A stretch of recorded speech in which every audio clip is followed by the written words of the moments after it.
कभी कभी मन इतना भारी हो जाता है कि सांस लेना भी मुश्किल लगता है।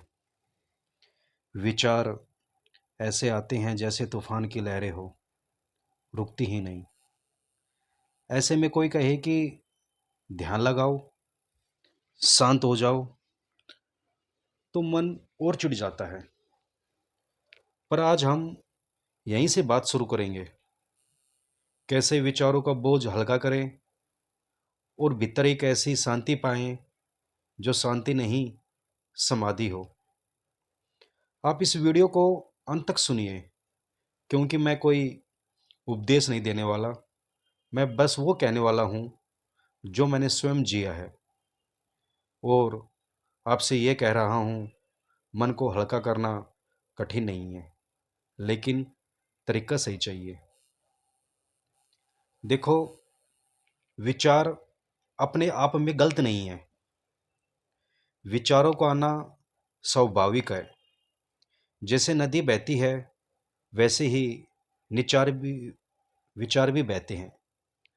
समस्या तब शुरू होती है जब हम उस बहाव में डूबने लगते हैं, जब हम हर एक विचार को पकड़कर उसके साथ चलने लगते हैं और धीरे धीरे मन इतना भारी हो जाता है कि उस पर जीवन भी बोझ लगने लगता है।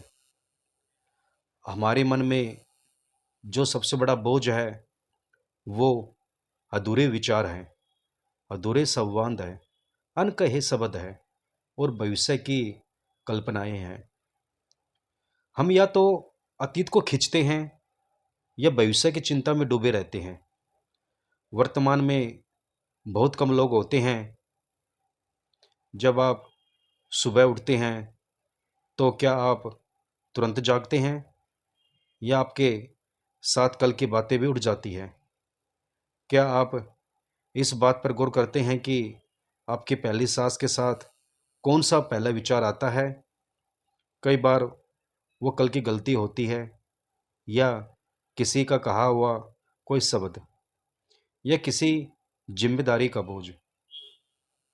अब सोचिए, एक दिन की शुरुआत ही बोझ से होती है, तो दिन भर मन कितना भारी रहेगा। विचारों का बोझ हल्का करना है तो सबसे पहले एक छोटी सी क्रिया करनी होगी। विचारों को सुनना सीखो, पकड़ना नहीं। विचार आएगा, आप बस देखिए, सुनिए और जाने दीजिए। जैसे आप सड़क पर चलते हुए लोगों को देखते हैं, हर किसी से बात नहीं करते, हर किसी को साथ नहीं ले जाते, वैसे ही हर विचार को सिर्फ देखना है। पर यह तब होगा जब आप रुकेंगे। जी हाँ, इस भागती दुनिया में रुकना ही साधना है। और जब आप रुकते हैं अपने भीतर, तब ही आपको पता चलता है कि जो भारीपन आप बाहर समझते थे वो तो भीतर था। मैं आपसे कहता हूँ, हर दिन सिर्फ 10 मिनट अपने आप में बैठो। किसी तकनीक के साथ नहीं, कोई ध्यान विधि नहीं, बस मौन बैठो। जो भी विचार आए आने दो, जो चले जाए जाने दो। ये 10 मिनट शुरुआत में कठिन लगेंगे। मन कहेगा यह समय बर्बाद हो रहा है, पर यही समय आपको मन से आज़ादी की ओर ले जाएगा। विचारों का बोझ जब बढ़ता है तो हम चिड़चिड़े हो जाते हैं, नींद पूरी नहीं होती, शरीर में थकान बनी रहती है और हम किसी भी चीज़ में पूरी तरह जुड़ नहीं पाते। और जब भीतर ये अनजाना भारीपन बना रहता है तो छोटी छोटी बातें भी हमें बड़ा दुख दे जाती है। आज समझ ही नहीं पाते कि क्यों परेशान है, क्योंकि दिमाग लगातार चलता रहता है। मैंने ऐसे कई लोगों को देखा है जो बाहर से बड़े सफल लगते हैं, पर भीतर से इतने टूटे हुए होते हैं कि अकेले में बैठना उन्हें सबसे बड़ा डर लगता है। क्यों? क्योंकि अकेले में उन्हें उनके विचारों का बोझ घेर लेता है। और यही बात आज हमें समझनी है। उस बोझ से भागने की जगह आप उसके पास जाइए, उसे देखिए, पूछिए, तू कौन है?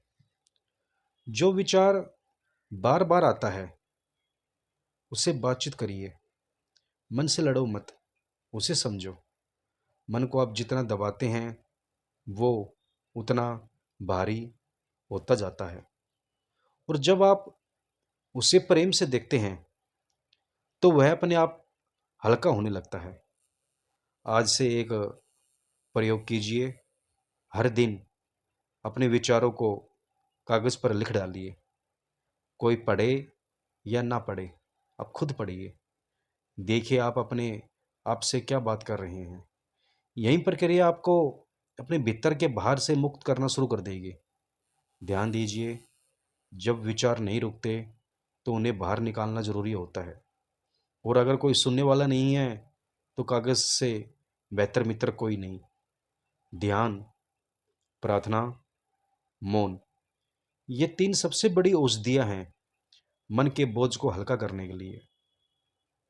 लेकिन इनका सही उपयोग तभी होगा जब आप उन्हें साधना बनाएंगे, मजबूरी नहीं। हर रात सोने से पहले सिर्फ एक प्रश्न पूछिए, आज मैंने अपने मन को सुना या नहीं? अगर आपने नहीं सुना तो अगले दिन जरूर सुनिए, क्योंकि मन को सुनना आत्मा को छूने जैसा है। आप में बहुत शक्ति है। आप उस चेतना के अंश हैं जो सृष्टि को चला रही है।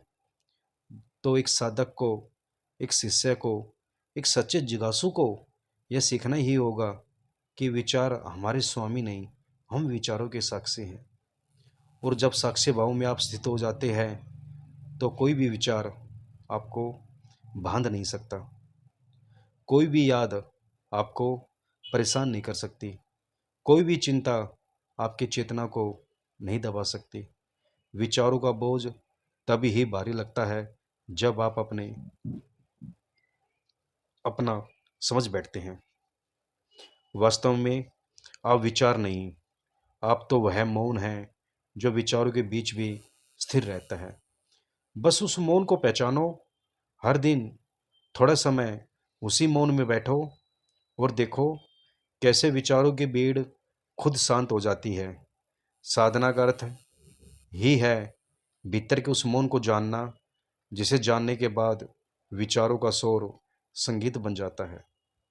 तो आज से ही सिर्फ एक संकल्प लो, अपने मन को प्रेम से देखूंगा और विचारों को साक्षी भाव से गुजरने दूंगा। यही है सच्ची साधना। यही है स्वामी चेतना ध्यान साधना का सार। जय साधना।